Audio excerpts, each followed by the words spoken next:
This episode is brought to you by LifeLock. Not everyone is careful with your personal information, which might explain why there's a victim of identity theft every 5 seconds in the US. Fortunately, there's LifeLock. LifeLock monitors hundreds of millions of data points a second for threats to your identity. If your identity is stolen, a US-based restoration specialist will fix it, guaranteed, or your money back. Save up to 40% your first year by visiting lifelock.com/podcast. Terms apply. Acura's all-new ADX, a compact SUV that isn't just built for one thing, it's precision-crafted for everything. To escape the grind with available all-wheel drive. To go with your flow with available Google built-in. Hey Google, turn it up. Okay, turning up the volume. And crafted to be heard with an available Bang & Olufsen premium sound system. The all-new Acura ADX, crafted to match your energy. Acura, precision-crafted performance. Take your vibes and go. Google is a trademark of Google LLC. This podcast is supported by Progressive, a leader in RV insurance. RVs are for sharing adventures with family, friends, and even your pets. So if you bring your cats and dogs along for the ride, you'll want Progressive RV insurance. They protect your cats and dogs like family by offering up to $1,000 in optional coverage for vet bills in case of an RV accident, making it a great companion for the responsible pet owner who loves to travel. See Progressive's other benefits and more when you quote RV insurance at Progressive.com today. Progressive Casualty Insurance Company and Affiliates. Pet injury is an additional coverage and subject to policy terms.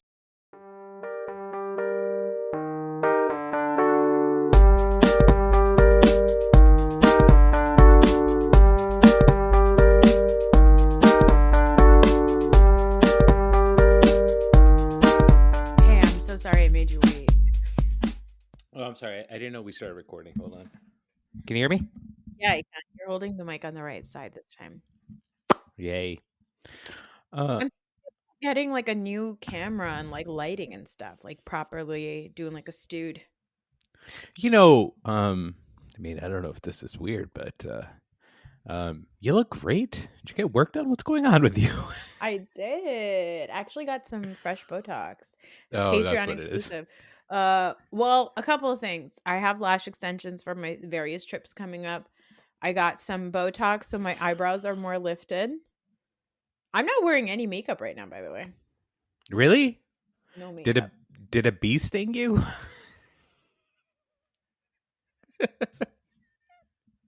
You look great. I'm joking. You look very fresh-faced. And Also, I re-upped my lip filler. that's what that is. Yeah. But I saw you since then. Did you? Yeah. When'd you get You're this in done? an extremely dimly lit restaurant. I got it done Oh, that a was... week before I saw you. Yeah, I saw you on Friday. Mhm. That's true. Did I think you looked good on Friday? I don't think so. Don't I ever didn't notice think I anything. look good ever. No. Hey, I'd prefer it if you didn't. Fantastic. Anyway, listen, lots going on. I wrote down so many things for us to talk about this week. Mm-hmm. Oh shit, what's going on here? Oh, sorry. Things are. The behind me and to the side of me is squalor right now. What's going on? It's bad. Well, I got multiple travels coming up. We just came back from a wedding this weekend. And so it's just a lot. There's just a lot going on. I just, it's all privilege shit. We have a lot of shit to cover. Mm-hmm. Lucky for you, there's a lot of sports stuff. Yes. But like sports stuff that I care about. So it's not like that sporty. It's just like petty stuff. It's like sports drama. It's just trying to find ways for you to destroy sports enjoyment for me is, I think, is your approach to sports. You try to find problematic things and problematic people. And you know what? I honestly wish that you followed sports, because when you say drama, right? And I know you care all about Bravo, reality TV, fake drama or whatever. There is no drama in the world better than sports drama. I know you tell me this every time, and I get it, but No, you don't. You have no idea. You talk about boy drama. Oh my God, boy drama in sports, it's so delicious. It's so good. What do you mean boy drama? So it's like just like men getting their feelings hurt. Oh, and so yeah. obviously, the conversations are always about like this sports thing and this masculine thing, and there's like this meritocracy conversation, et cetera, right? But really what it is just people just get their feelings hurt. And it's so cute and it's so much fun because, like, you grow up like following these people, and they are the best, and they really are the best or whatever. But as you watch more documentaries and stuff like that, oh my God. And it's not all just drama. All of it, like a lot of it is really good, but that's just me on my soapbox. Well, I can't wait to get into it, but I wanted to Mhm. ask you something first. Yes. This is a personal thing that just came up. I went through something on Friday and I'd like to get your opinion on it. Mhm. But I guess I'd like to preface it as, if you're inconvenienced in a situation where you are paying for a service, Oh. how do you think I'm going to respond in that situation?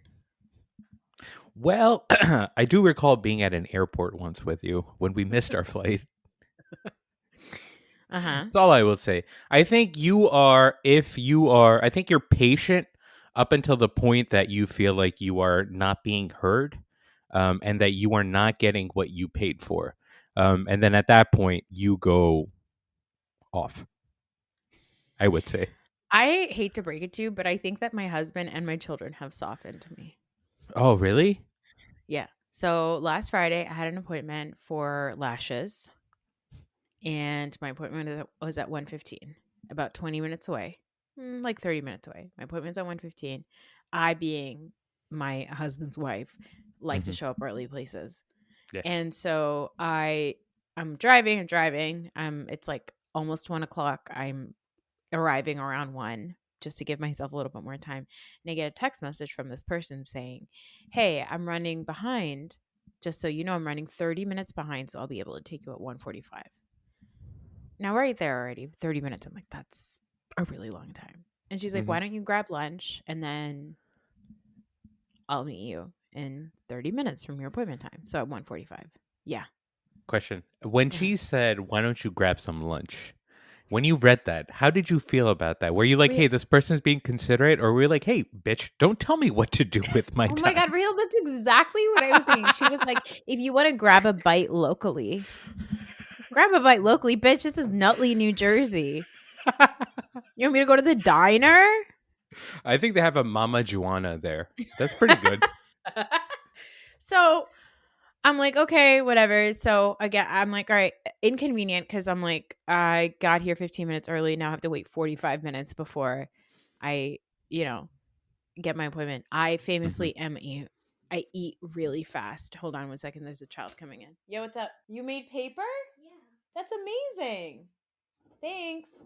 Oh, you want to show it? All right. Well, Patreon exclusive. He recycled paper and made it into new paper. So he just crumpled up a bunch of paper? You could tell him later. We'll do a call with your uncle later, okay? Yep. I'm on a call right now, and there's thousands of people that are going to listen to this conversation. Literally shoving him out of the room. Hey, buddy, can you close the door? He fell on his way out. I might cut this part out. Yeah, I'll see. Oh, please don't. All right, you got it. We'll keep it. He is so my son. He's said, such a little ham. He knows, and he knows exactly why he's coming in at this point. He's like, you're gonna cut this part out. Please don't. Hey, Bub, can you please close the door and get out of here? Thank you. I love you. Love you too, buddy. Anyway, so 45 minutes I'm gonna wait, and I eat really fast. So for me, when I grab a bite, it's literally a bite. I'm inhaling it. It's the food scarcity genetics within us. It's funny. We've never had food scarcity in our lives. I think generations, I would say at least 1,000 years, this family has never. Our dad was kind of raised as an orphan. Well, that's true. That's true. He had his own separate. He was a little orphan adjacent. He was a little left behind, if you will. Only for 14 years, the first 14 years of his life, when a person, figures out their personality and how they're going to live the rest of their life. Aside from that, nothing much, really. No long-term psychological effects of that. Anyway, I loitered for a while. I was like, okay, great. Mind you, I'm on the clock, right? So I'm like, okay, I got it. Oh, this is during work. Right. Hold on. I like how this story is about somebody else's lack of professionalism. Meanwhile, you're going to get your fucking eyelashes done at 1:15 on a work day. Okay, it's a Friday, first of all, so calm down. Okay, secondly, yeah, you were out for Jummah prayer. Lunch hour, yeah, and prayers, exactly. So, I'm like, all right. I go there. It's like 1:35. I'm like, all right, I'll just go inside of her salon and wait. The salon is a small place. So I go inside and she lets me in. And she's like, hey, I'm just wrapping up this last person. I'll be done soon. Just hang tight. Cool. No problem. It's 1:45. There's no wrapping up happening. It's 1:55. We're still waiting. 2:15. I'm still waiting. Wait, so she's not come back yet? Or is she? No.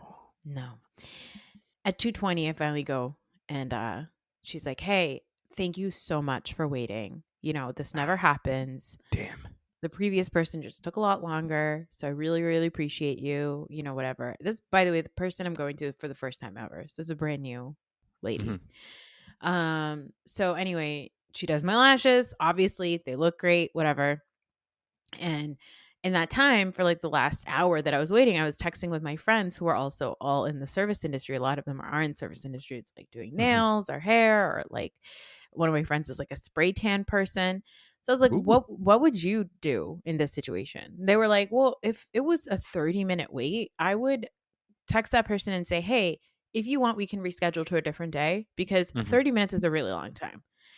So she was like, but then if it goes over that 30 minutes and you're still waiting, then I would either give you the service for free, or I would say, hey, I'm going to give you half off next time you come over, or something. Like, all of them said this. I'm like, all right, cool. So the appointment finishes. I'm like, you don't know what happens at a lash appointment. You basically take a nap. You lay down, they tape your eyes. They tape your eyes. Open or shut? Shut. Oh, okay. I didn't know if it was like a Clockwork Orange. I'm just seeing it. Yeah. And then, like, I like it because I like to listen to audiobooks and stuff. So, like, listen to a book and whatever. So the appointment wraps up and I'm like, hey, these look really good. Thank you so much. Whatever. And I pay her for the service. No discount is offered at this point. And then as I was leaving, she was like, hey, if you want, you should we should set your next appointment right now because I'm filling up for the summer. So it's like, okay, yeah, cool. So I get on her calendar and I'm about to leave for, I'm like, okay, cool. I'll see you on the 16th. And she says, I'm going to need you to deposit for I'm going to need you to give me a $50 deposit to secure that appointment. And I said, oh, okay. And then guess what I did? No, you just forked it over? I just sold her $50. Oh my God. Spineless.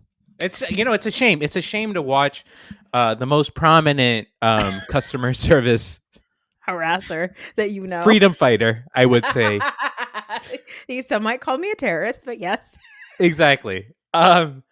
I remember when I went to when I had I'm a pushover in every sense of the word when it comes to this. Not only am I a pushover, but like when I have when I call in for customer service and I'm talking to somebody that is clearly just an answering service or not a real employee of the thing. Yeah. I'm becoming best friends with them. Me too. I know all about their history. I haven't told you this. Like, I have a trip to Branson, Missouri already scheduled to meet with somebody that I'll tell you the story later. But when I went to the Holy Land in 2023, I had my first ever honest to God fight as a customer.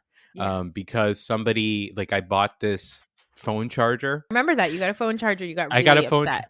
I got a phone charger, and I didn't I had the receipt for it, whatever. And the guy was just hassling me about the return. He was trying to basically say that I had smuggled in a phone charger that wasn't working, and that I was trying to return it to them. And I lost my shit. And this is the first time that I've actually lost my shit. And I was cursing at that person in Urdu because they were Pakistani. Or Indian or Bangladeshi, and they owned a store in Makkah, right? So I had this whole thing. We had back and forth. He finally gave me money because he was like, "Get the hell out of my store!" Right? So he gave me my money. Told me that that's it, whatever. Yeah, scram. And then I left the store, and then I made a U-turn, and I went back into the store, and I said, "Hey, man, listen, I got upset, but also you're treating me like shit. But this is the first time I'm in Mecca in like 28 years. This is not how I want to have this experience, right? So we both said some shit, and then he was like, "Yeah, you know what? You're right." And then we like Oh, had a nice you handshake, and that was kissed. it. Yeah, we kissed a little bit, right in the shadows of the holy The mosque. holy sites. What if we kissed? What if we met in the shadows of the holy sites and kissed? I'm going Hey, I'm now. not going along with this. Listen, I do not. Anyway, You don't know when a fatwa starts. so when you are tapping into that visceral Karen part of yourself, are you thinking about me? I think I'm thinking of, like, what would you do? Like, what would Annie do? Yeah. And I would and what happens is like I immediately start getting emotional. Like, this is the one thing I know about, like, when I get angry, Yeah. it start getting emotional. I'm I know, sorry, I've because seen it. I'm just I've not seen it. I'm not used to being angry. Like, I don't know how to harness that power and use it for good.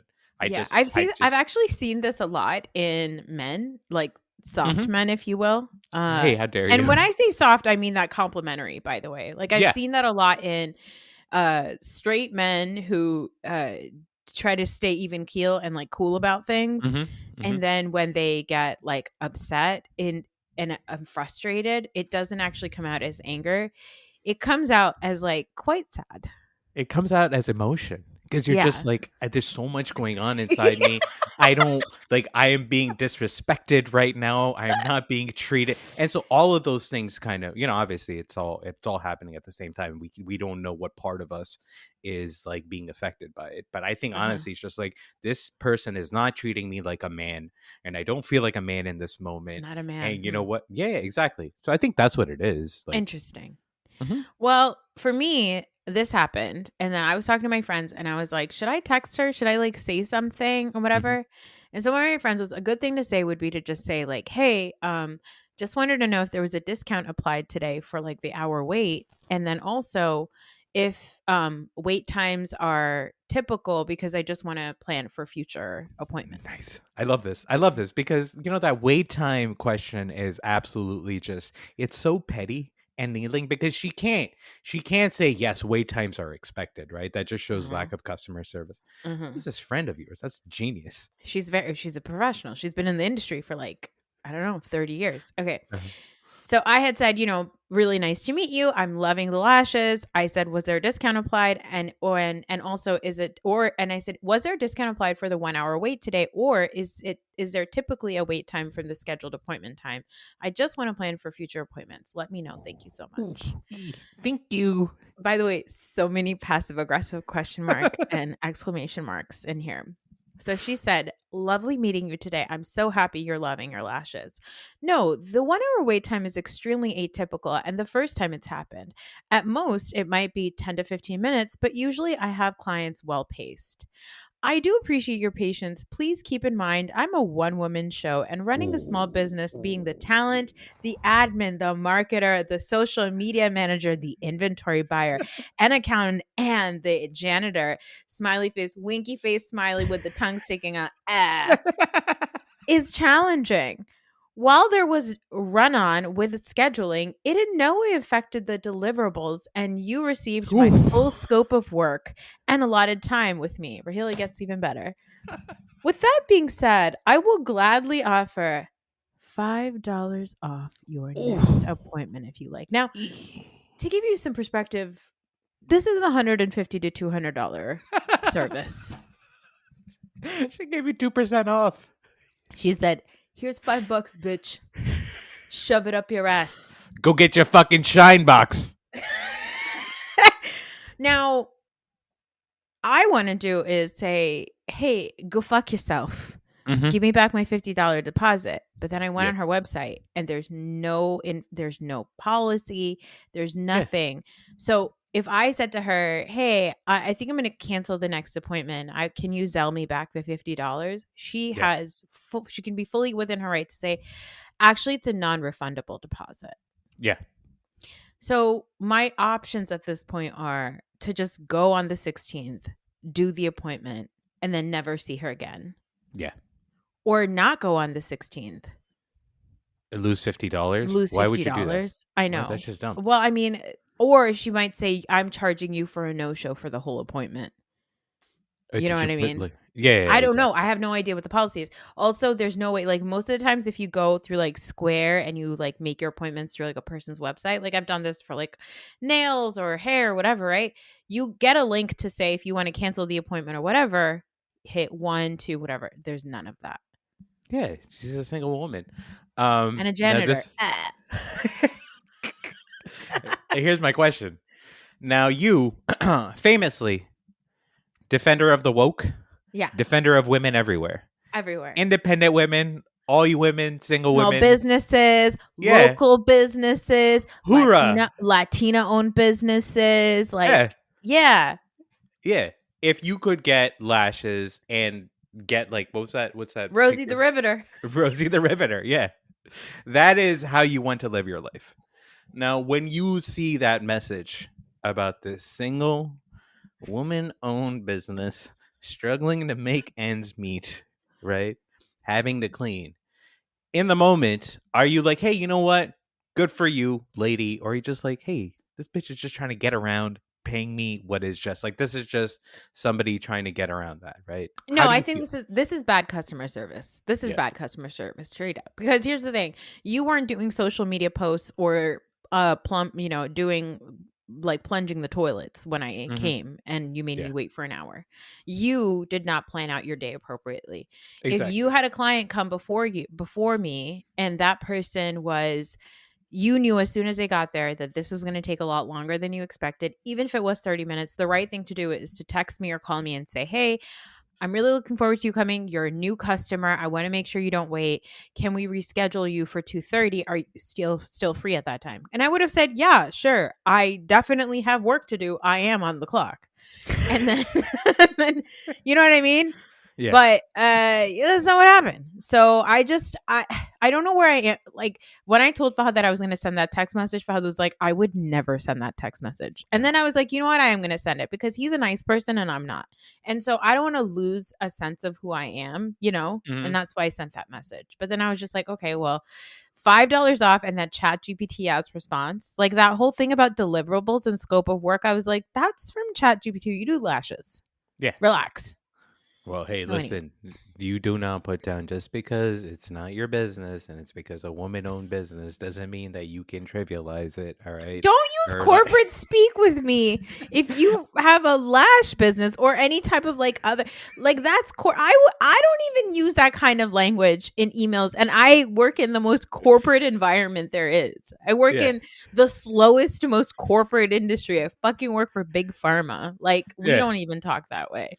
You don't even say deliverables. You say medicine schmedicine is the official. Pill schmills. Anyway. Well, listen, I wish you best of luck on this. I think realistically, obviously there are some options for you, but realistically, I think what's going to happen here is you are going to go for your next appointment. Ask, you know what? Fuck it. Be petty. Ask for the $5 off. Take your $5. Why nobody don't kick $5 out of bed, huh? But just take Who's it. Who's on the $5 bill? Lincoln? No. Yeah, it is. Is it? Isn't it? Yeah. I don't. Yeah, you don't kick Abe out of bed. And then just take it and then just get your lashes done because here's the thing.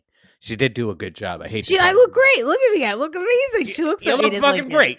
I know it is Abe Lincoln. No, she did an amazing job, So it's exactly. So just get your service, get it $5 cheaper, and then just never go to this person again. That's it. All right, fine.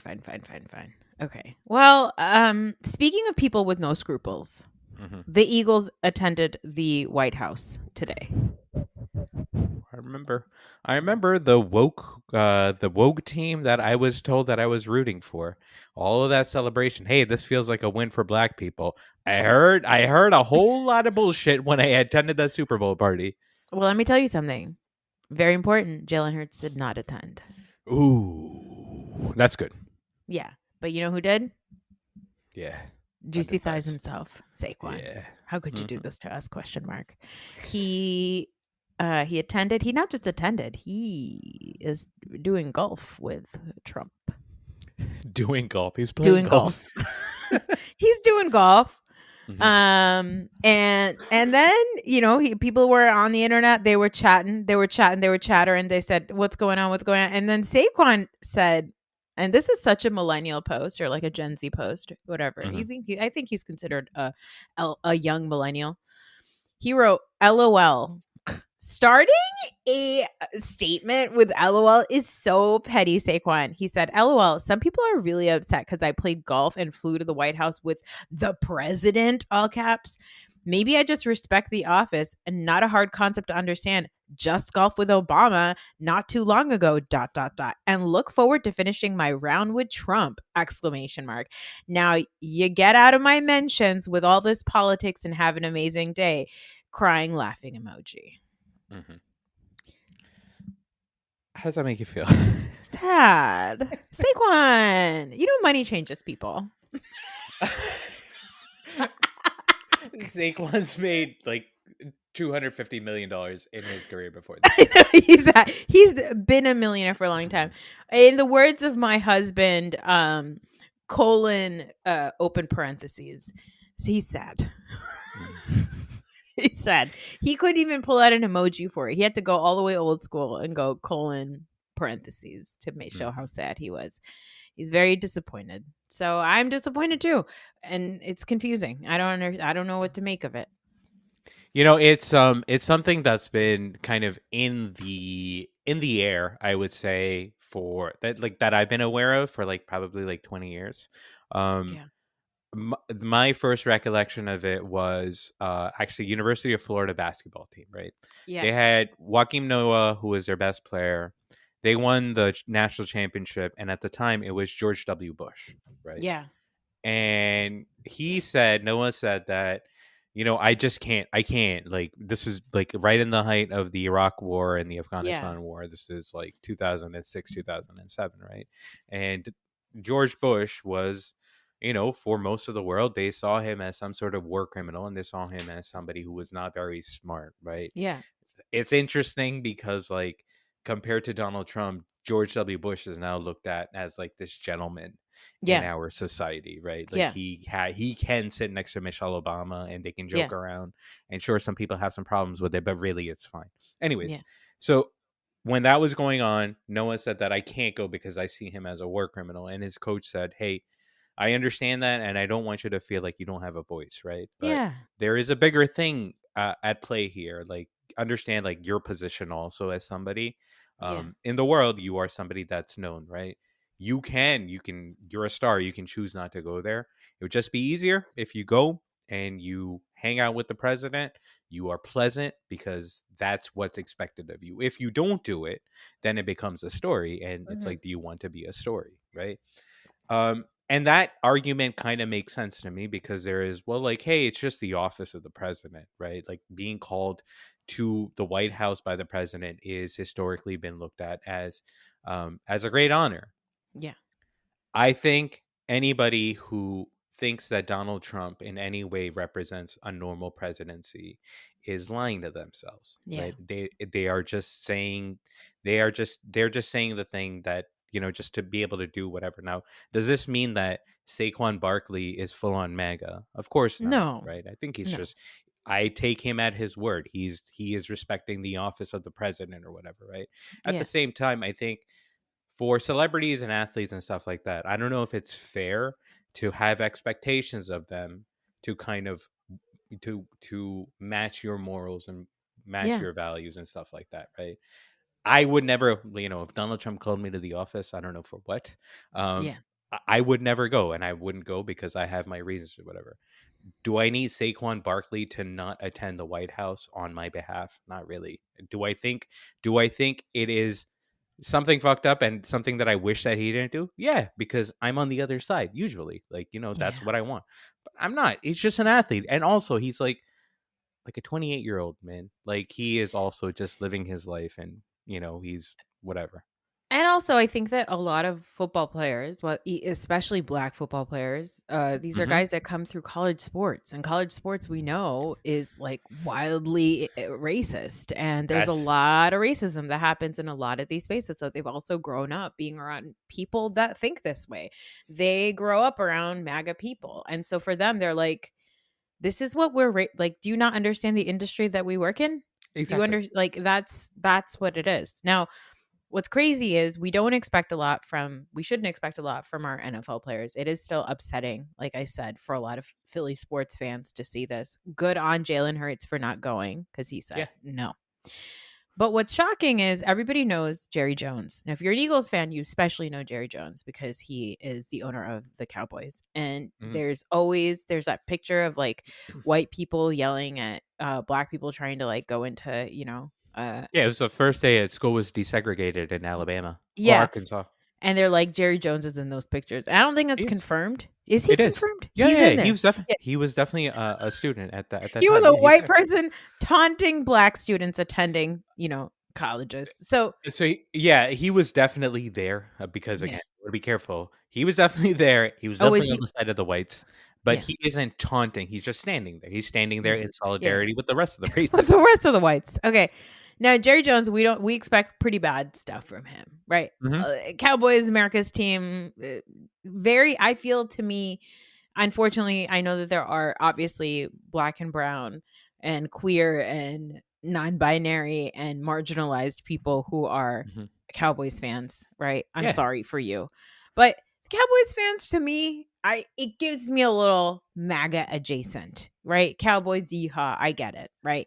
But Jerry Jones, during the draft, he said this about the new draft people, I guess. I guess they've got like young people coming in, right? Yeah. New rookies that are coming in. He said, quote, "These guys are influencers with their work ethic and their understanding of what's that word for it today? Woke." And then everybody started giggling like, oh God, here goes Jerry Jones. He's going to say something about woke stuff. And he said, seriously, what is that? That's having some good instinct. That's looking ahead. That's understanding. That's caring when maybe others don't. Some woke. These guys, all of them, really, they've demonstrated that they've got the ability to not only feel it, but use it to help their teams. Yeah, it's lovely. It's a nice message to have, right? Like 82-year-old white man, Jerry Jones. It's not a bad explanation. Like, and here's the thing. Do I think that Jerry Jones is woke? No. Do I think that he has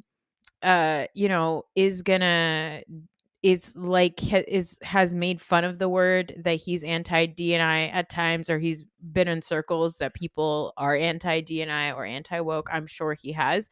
But if Jerry Jones saying this as an 82-year-old white man is going to make somebody who is also old and white, or even young and white, who is anti-woke, listen to this and go, hey man, that makes sense. Is that what woke means? It might change their mind. Well, here's the thing. Nobody is going to listen to Jerry Jones and change the way that they feel. You don't know. I am sorry. I'm sorry to break this to you. The way that I see that interaction, what happened with Jerry Jones is it's an 82-year-old white man basically letting his guard down, and maybe he is, later on in his life where he doesn't feel the need to I don't know. I think as people get older and as they unlearn a lot of the bullshit that they've been raised to learn, and I think sometimes it just happens when you get old and you just get your brain gets tired of fighting a stupid fight, inside your head. You're just like, oh, you know what? This is an easy explanation, right? I don't think he's going to change anybody's minds. I do think that's a nice moment for Jerry Jones. Do I still think that he is the snake's head of the NFL owners who are, in terms of privileged white men in the world? That is those are the 30 most exclusive people in the world that I think about, right? Yeah. So the NFL on its on the whole has a huge problem, and it's not going to go away anytime soon, right? So it's actually funny that we're talking about it. Do you know about the Shedeur Sanders? What's going on? Okay, I want to hear about it because Shedeur Sanders is Deion Sanders' son. Deion Sanders' son, yeah. Okay, prime time. Neon Deion.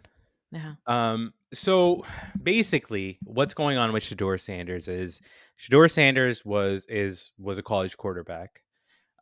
Before the draft, I would say probably 6 months leading up to the draft, probably 3 months leading up to the draft, Shedeur Sanders was anticipated to be one of the top 2 quarterbacks that's drafted. It was him and this guy from Miami. I forgot his name. Cam Ward. Okay. They were the top 2 prospects, right? And you kind of went back and forth about who's better. I think by the end of it, it was pretty obvious that Cam Ward was the more talented of the 2. But Shedeur was still expected initially to be top 5. Right. Yeah. That was a thing. Now, this is a weak draft class, which again doesn't mean anything to you, but it does kind of add to the perception of like, how Shedeur Sanders should be valued. Mm-hmm. Quarterbacks are the most valuable position in all of sports, not Mm-hmm. just football. In any, like, a quarterback changes a franchise completely. It's like a And when captain. it's not just how they affect your play on the field, right? It can lead to like billions of dollars in terms of value for the Yeah. franchise. So Yeah. it's really important to have a good quarterback. And so Shedeur Sanders, Cam Ward, top 2 quarterbacks coming into the draft. Now, Shedeur Sanders, like, because we follow the draft like crazy people, the Super Bowl was 2 months ago at this point, and all we need is content because we're starved for NFL content. So, as you know, living with your husband, you hear a lot about like draft narratives over and over and over again. About like a month ago, I would say that people really started souring on Shedeur Sanders. Like about a month ago, it became pretty obvious that Cam Ward was going to be the number 1 quarterback. Shedeur Sanders was the clear number 2, but he wasn't anywhere close. And then you start looking at teams about like, hey, who's going to take him? So there was like a chance that the Giants would take him. The Browns, they need a quarterback, blah, blah, blah, blah, blah, blah. Coming into the draft on Thursday, the expectation was Shedeur Sanders is not going to go in the top 10. But he's probably going to go in later in the first round. And even that is... Sorry, go ahead. I have a quick question. Now, why were people souring on him? That's how the narratives get built, right? What people were souring on him for was that he wasn't doing great in the pre-draft interviews. Oh. And this is, again, how you see narratives get built. People say, well, he was unprofessional in those meetings. People say that he wasn't, like, he didn't come prepared for the draft.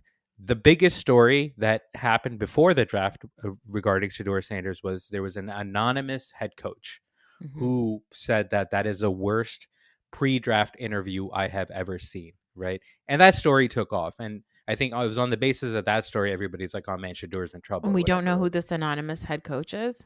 And that is where the bullshit starts. It's like, hey, you're talking about a 21-year-old kid, right? Yeah. And you are talking about his professional life, and you are going to affect the way that he's able to earn a living, blah, blah, blah. Yeah. Have the fucking guts to put your name to it. Yeah, right? What a little bitch. Like, what is there, like, NFL du moi? There really is. So that's what I'm saying. That is the delicious stuff that you don't know about the NFL. Well, I'm learning. Here I am. So that's what kind of started Shadeur's kind of tumble down. On the day of the draft, we were like, oh man, there's a chance that Shadeur's actually not going to get drafted in the first round, right? And a month ago, that would have seemed crazy. Shedeur Sanders doesn't get drafted, right? Second round. It's already like a huge story. Shedeur Sanders didn't get drafted. Yeah. There's a part of this that I'm missing that you need to know also. Let me just talk about that. Which is Shedeur and Deion have been this team. Deion Sanders, for those people that don't know, one of the biggest stars in the history of the NFL. Yeah. And what's important about Deion to know is he was really early in understanding how to brand yourself. Yeah. Like he became primetime. He became Neon Deion. And he became a huge star playing cornerback, which is traditionally not a big position to play. Like, you're not supposed to be a star. Because I don't think that I knew that, right? Like, I didn't know a lot about sports in the 90s, obviously, as an immigrant child, and also like just barely paying attention to football. But like everybody knew who Deion Sanders was. Exactly. Because you'd see him in all the commercials and stuff like that, right? And I watch a lot of like sports documentaries and stuff like that. So I've seen a lot of Deion Sanders documentary. if you hear him talk about that stuff, right, and you watch videos from the time and things like that, there are two things that you notice. Number one is the way that he is being talked about in the media about his gold chain and like the flashiness and Yeah. all that stuff, right? That kind of language is still used today. It is And still used to talk about like high profile African American athletes and stuff like that, right? Go ahead. And I think the way that I remember Deion Sanders, like he was one of the first athletes that I remember making a big deal about the way that he dressed and all those things. Like the fashion of NFL players was not really a thing, but Deion Sanders made it a thing. And then there was another guy who I only know of him because he was married to one of the basketball wives. Evelyn Mendoza, I think is her name. He played for, I want to say the Chad Ochocinco. Ochocinco, yeah. Yeah. Like he was another one, right? Like, but now like all those videos we see of like these football players with their outfits and all this stuff, like even Travis Kelce, if that's like your extent of not football knowledge, all that stuff is not something that existed when Deion Sanders was around, but that was like a big part of who he was. Yeah. And so it's about like personal branding, right? He was like, Yeah. I recognize that if I wanted to make money as a cornerback, I needed to make myself a brand. Yeah. And so there's a couple of things about Deion Sanders. Number one is like his actual ability. Like he is an all-time great player, like because he wasn't just a great football player, he was actually also a great baseball player. So he can do whatever the fuck he wants to, as far as I'm concerned, because as an athlete he has proven it over and over again on the field, right? But he also like he thought of this shit. He said, you know, he's not actually like this big person. He's like, I created a persona. So he in some ways foresaw where sports were going. Like this is an entertainment business, blah blah blah, right? So to come back to Shedeur, right? Shedeur, ever since he was in high school, Deion has been his coach. Deion was his coach in high school. Then the first thing that Deion did was he became the head coach at an HBCU called Jackson State. So they were like Division III, and he brought Shedeur with him. They played at Jackson State for 2 years. In those 2 years, they were extremely successful. They brought a lot of recognition to Jackson State. Jackson State made a lot of money, and basically Deion turned that program from nothing into like I think they won the championship for HBCUs. Like they were like a really good team, right? And so people saw, well, that's success. Now Deion then translated that success at Jackson State to a job at Colorado. So him and Shedeur went to Colorado. They also brought this other guy named Travis Hunter with them. Colorado, and they were both there for 2 years, right? The actual expectations for Colorado immediately, if you listen to college football fans, was they weren't supposed to be that good. Like people looked at this as a circus. But what did happen immediately was Colorado became a big deal. Like I started watching Colorado games. There were celebrities on the sidelines, all because of Deion, right?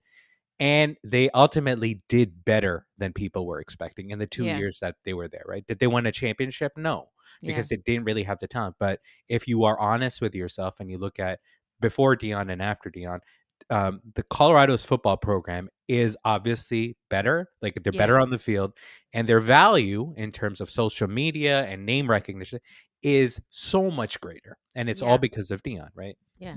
So that is who Shedeur Sanders is. Now, one of the complaints that NFL teams, because as this fall was happening, you started hearing stories about like, hey, this is the reason why Shedeur is falling. People started pointing to that interview from that anonymous coach. There's stories about how the Giants didn't want to take him because he had a really bad interview. He threw his teammates under the bus, blah, blah, blah.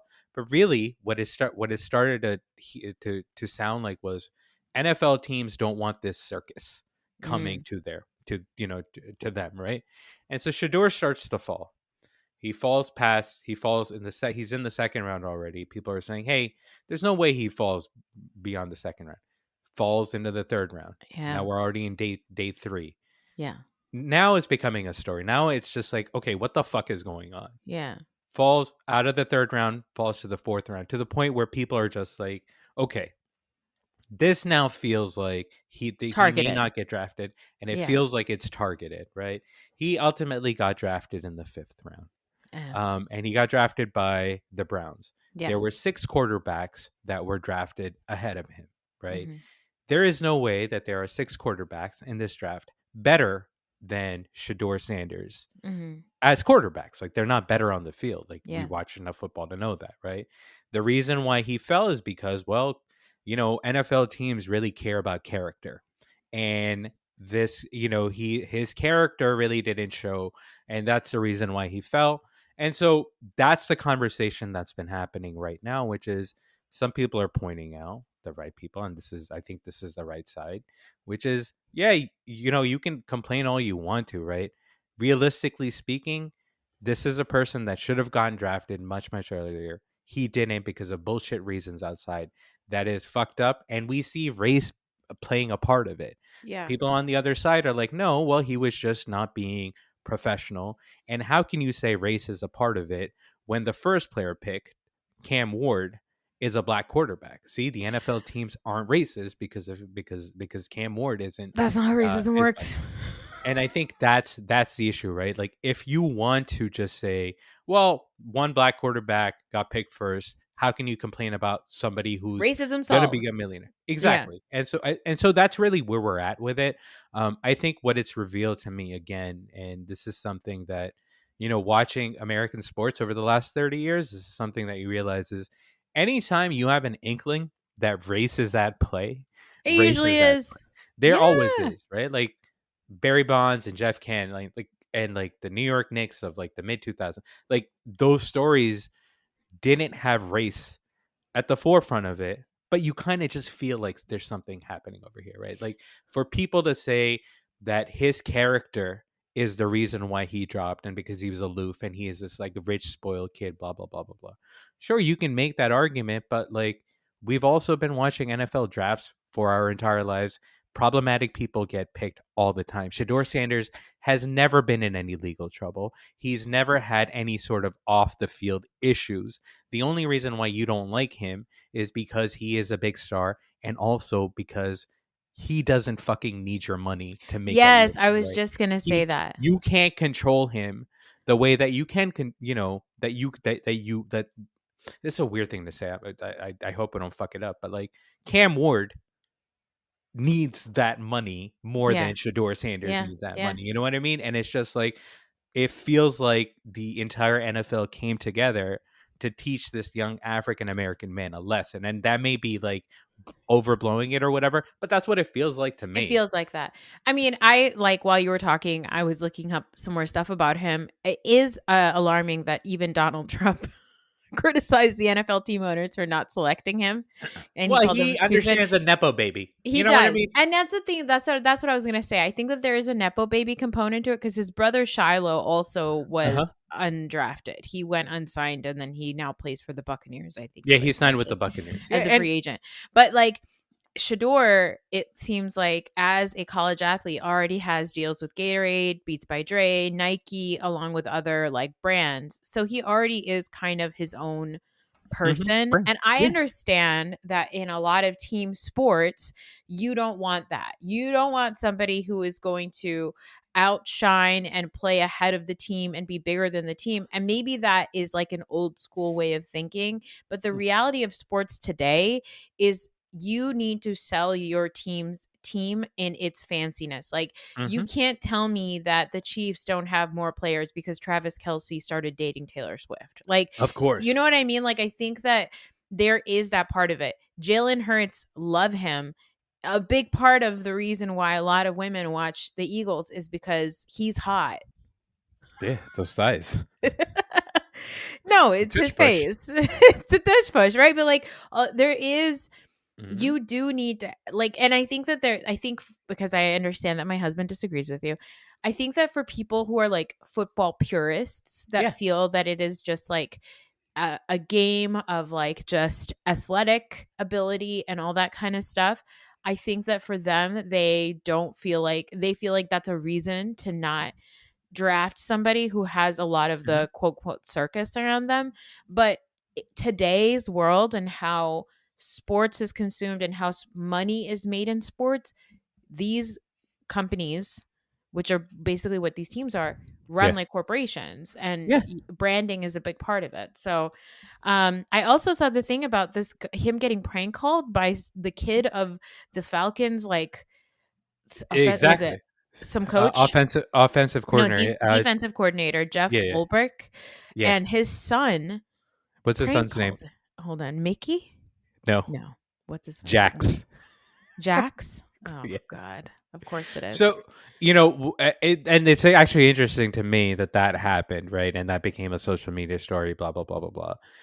It's a video that's been shared many, many times. Let me just give people an overview. Jax, son of defensive coordinator Jeff of Atlanta Falcons, found the phone number for Shador, and then prank called him on the second day of the draft.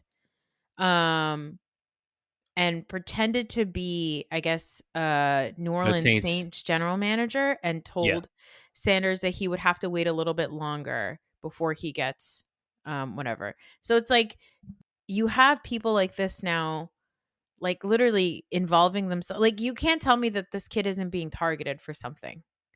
Yeah, well, so I think that kid, obviously, again, Shador is a star, right? Yeah. Shador is hated on by millions of people because he's a very famous person, and he has a big online personality, and that's the deal. Like, that's just what happens, right? Again, Shador is fine. He's not going to be hurt. The fact that he was drafted in the 5th round, it affects him to some degree, because what it means is now when he goes to compete for a quarterback job, the Browns don't have to consider him as hard because of the place that he got drafted, because of the position that he got drafted. Sure. He's not as valuable to them, right? Which, by the way, all of this language, it sounds so problematic. It's so problematic, bad. Right? But it does affect the way that he's able to compete for his job. Having said that, he's also the son of Deion Sanders. He's also independently wealthy. People love Shador Sanders. He's gonna be fine, right? Yeah. This conversation is strictly one that, nobody's actually heard in it, but it is an interesting conversation to have. But if you are thinking about, well, Shador Sanders only got to his place because he is Deion Sanders' son, which then, also ties into like a Bronny James conversation. Which yes, I was thinking about that. Yeah. But you also say, well, there's also a 21-year-old white kid who stole the personal information of a 21-year-old, prank called them for social media views, and he gets away with just making an apology. Right now, Jax Ulbrich, I think he's universally known as he's as a dick now, right? Which is something that he's gonna have to live with. But I think what it just goes to show you again is that there are two worlds, and the way that people get judged, especially if you're Black, is different. And I don't think that pointing that out is a problem or anything like that. It's just facing the reality, right? So well, speaking of people being held accountable, I don't know what that segue is. Can we talk about George Santos? What? We can. Can I just say, because thank you, first of all, for giving me the time and the platform. The full hour. Though, and I'm not even scratching the surface. Right now is a great time for sports. That's all I'm going to say. The NBA playoffs are on. Watch Anthony Edwards. You won't. He is amazing to watch. And I only pointing out Anthony Edwards because I love him. And I'm going to continue to love him. But I'm also admitting that he's done some problematic stuff. So I don't want you to come down on me after the fact and talk to me about that. I'm not going to watch, so we're good. George Santos. He's going to jail for like 7 years. Oh, you weren't talking to me? What is he going to jail for? For fraud? Wire transfer? Fraud.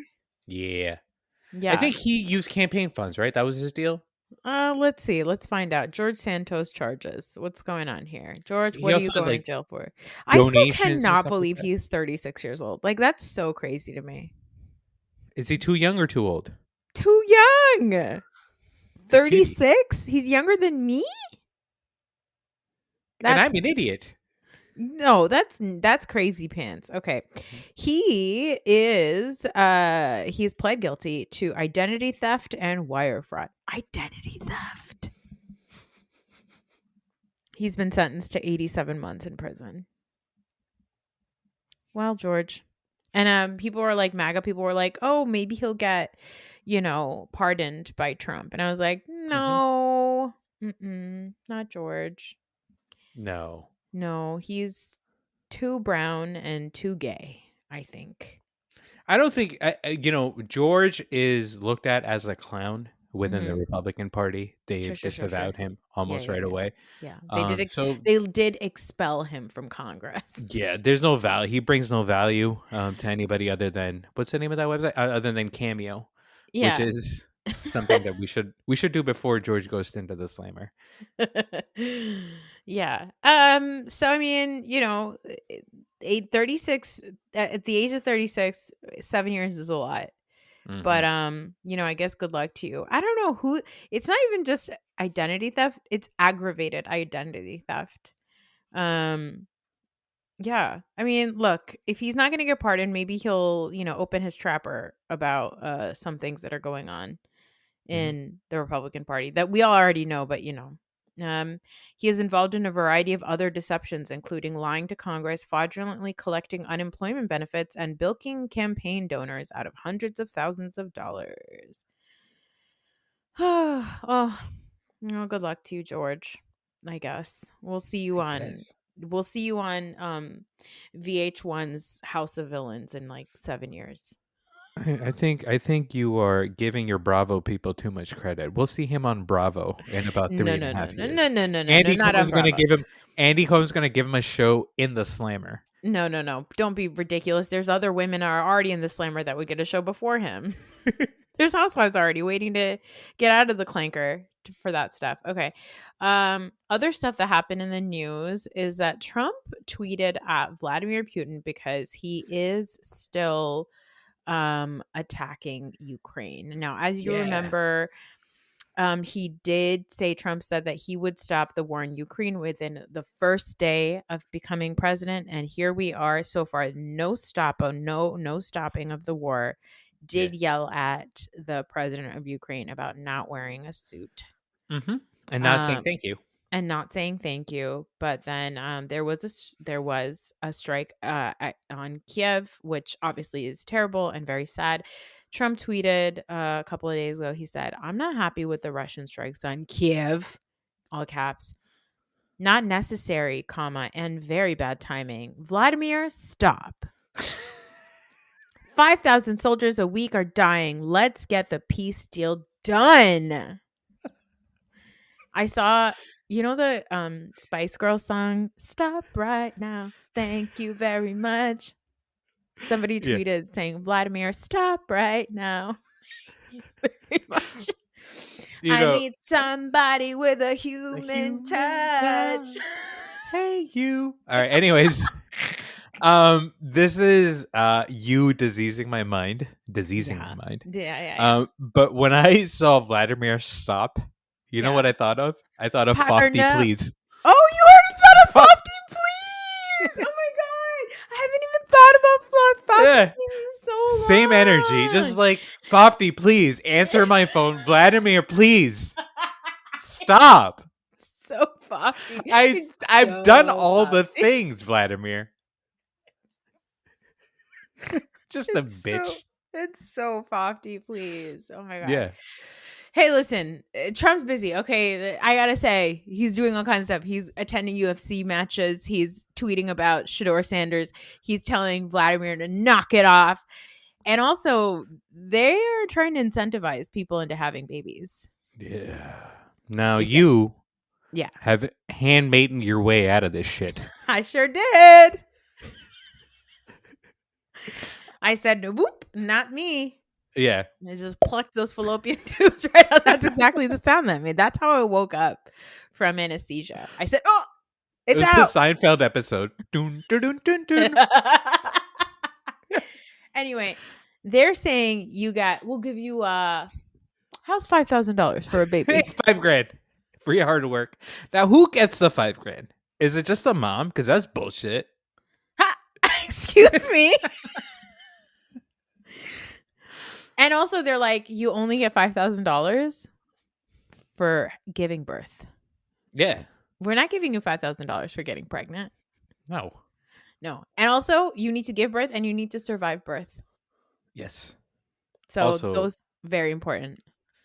Also, by the way, if you don't have insurance, that $5,000 is gonna just go to pay the $60,000 that you have to pay for to get a Tylenol during your pregnancy. Trump is basically the equivalent of that lady being like, "How's $5 off at your next appointment for your inconvenience?" Hey, it's $5,000 for your child. Go ahead. Yeah. Now, yeah. As a non-parent, Yeah. right? As somebody that has not given birth, and will not be giving birth anytime soon, right?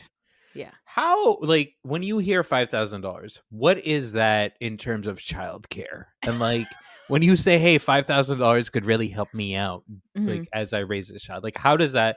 Where does that kind of, what are we talking about? So let's forget the hospital bills because those are crazy. Let's assume you have insurance. Let's assume that your shit is covered and you don't have a ton of hospital bills from giving birth because while you were, in your 7th hour of labor and your baby's gigantic head was stuck on your vaginal opening, some intern came in and poked around, and then next thing you know, you're getting a bill for that intern coming in and poking around because that intern wasn't covered in your insurance or some bullshit, right? Like, let's forget that stuff even happened, right? Let's say best case scenario, hospital leave paid for. Women can't go back to work for, in some instances, a lot longer. Do you know that if you have a C-section where they cut your guts open and move them over to pull the baby out, you get a whopping 8 weeks of time home. And if you shoot that baby out vaginally, you get out of the old puckaroo. You make that sound again that you made earlier. Oh, it didn't get a cat. Oh, there we go. Little pop. Your pops are weak. Oh, there we go. My lips have let's not talk about your lips.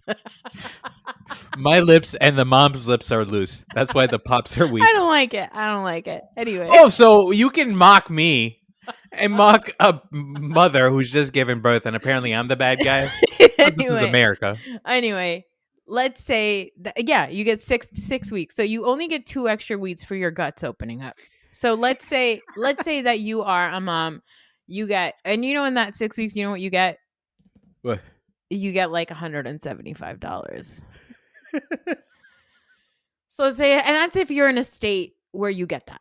Okay. Then, and let's say that you have a job that covers you for those 6 weeks and you get to they let you use your PTO. We're going to let you use your PTO time. Does that mean that you get to have any more PTO when you come back to work? No. $5,000 if you are a single mother is nothing. It's literally nothing. It's nothing. And let's say you're not. Let's say you have another person that you're sharing your home with. Let's say it's the best case scenario. $5,000 would not even cover daycare for like 2 months for a newborn baby. Yeah. Because like daycare for like older children, like let's say toddlers up, like I didn't start sending my kids to daycare until they were like 3.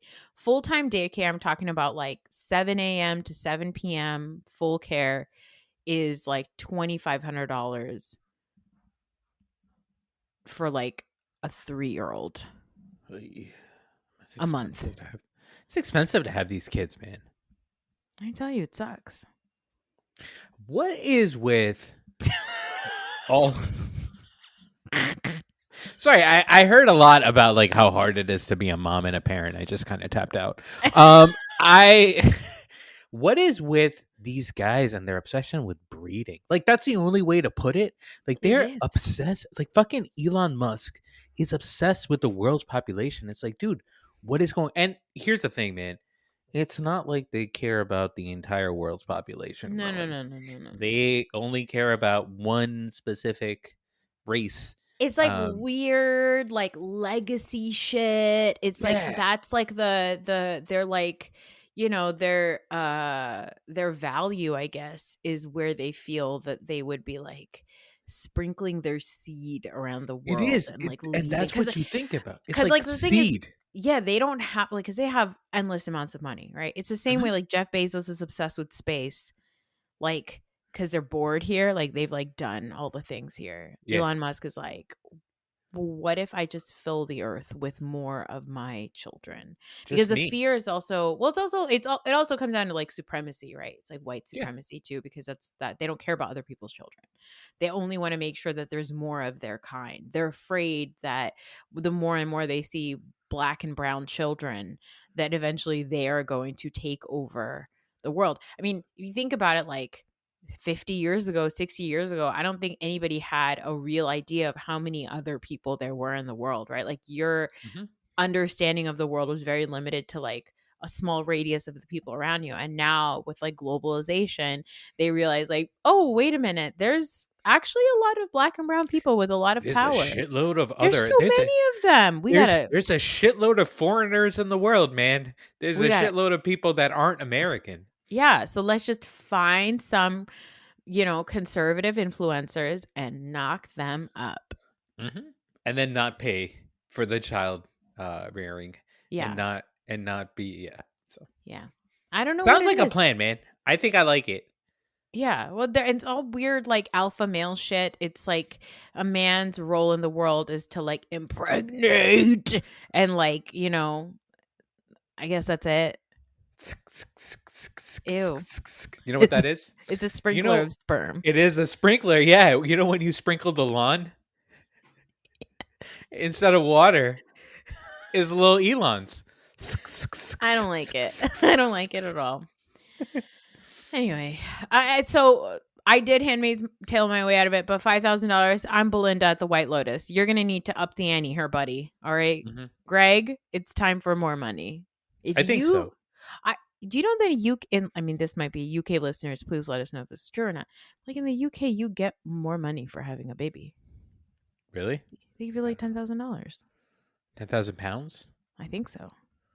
Well, I know Europe has usually like the Scandinavian countries have like crazy like maternity and paternity time off. Like you're basically getting like 6 months off without worrying about losing your job or whatever.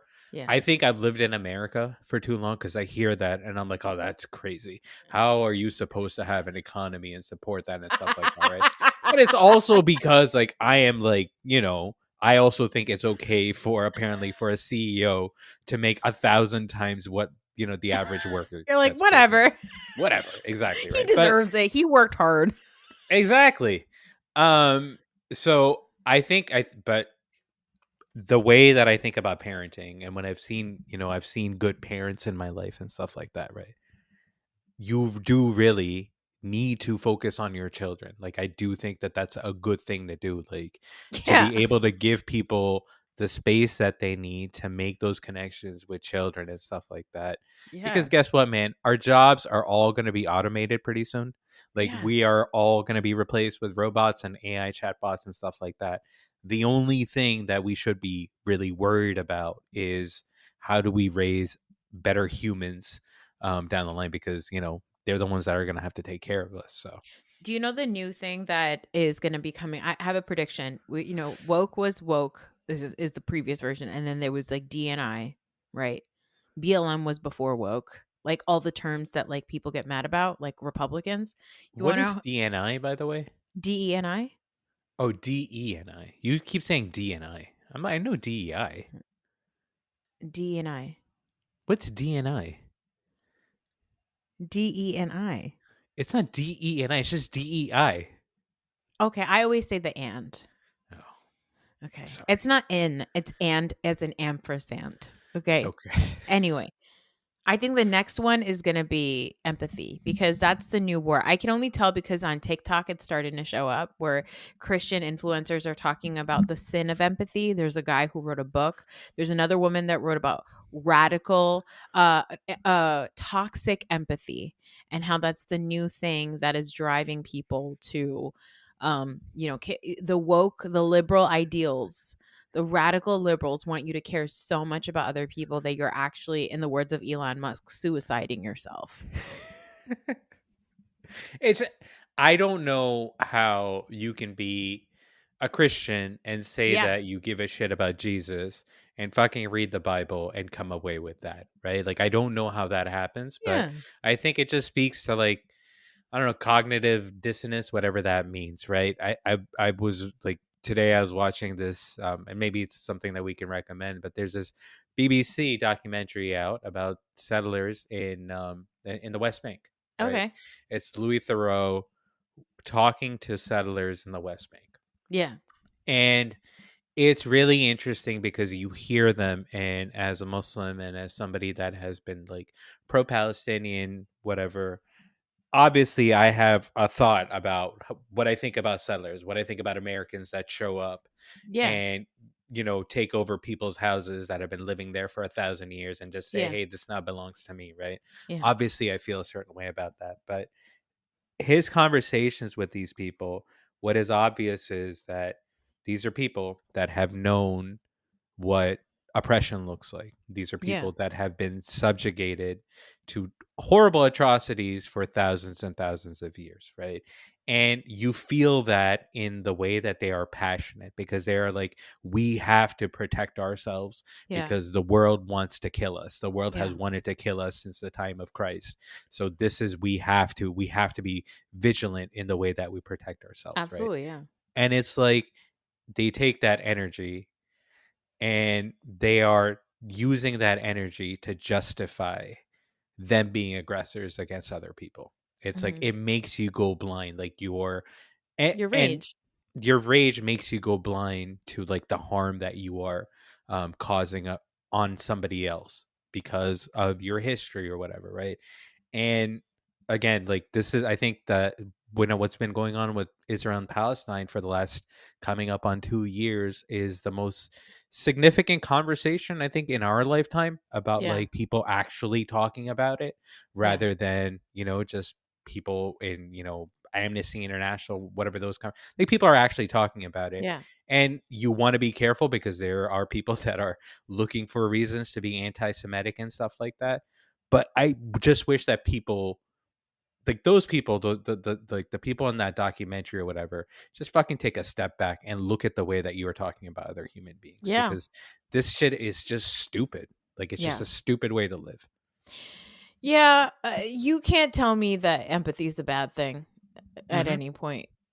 That's if you at some point are going to, it's the same way. I mean, if it's the same way that, people are like, when you say DEI and you hate DEI, you have to actually ask them, do you know what it stands for?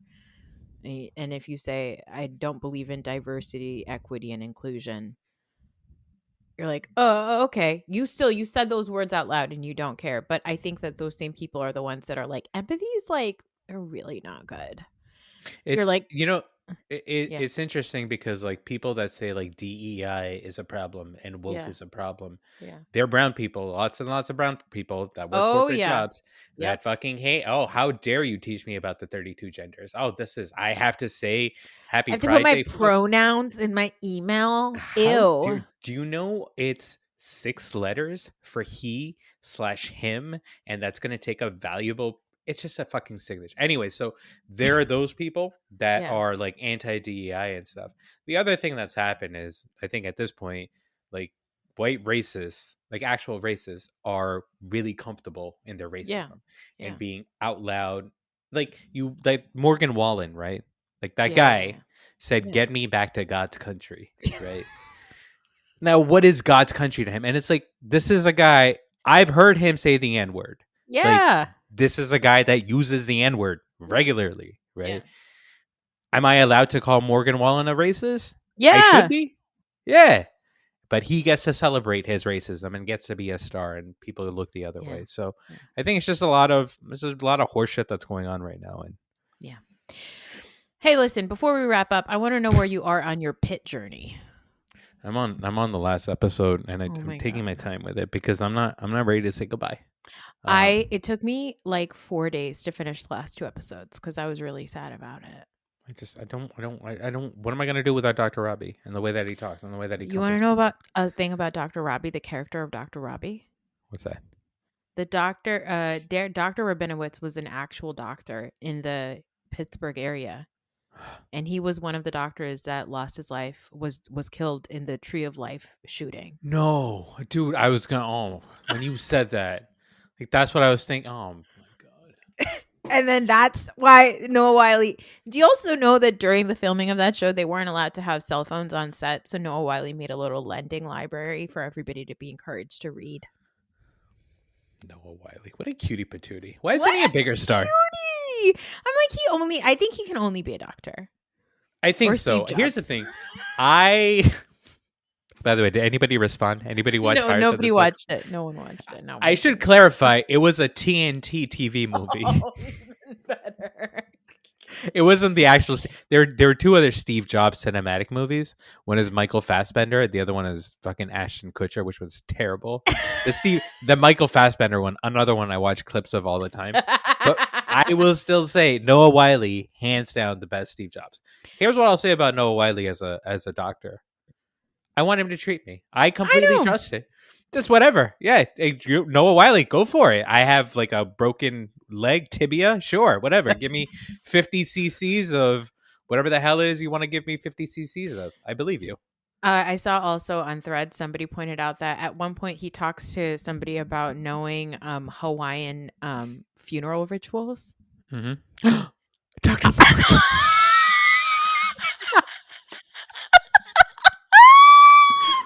Oh no.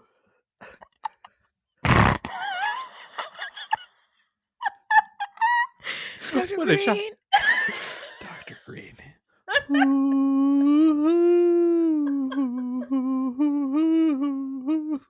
Ha ha ha.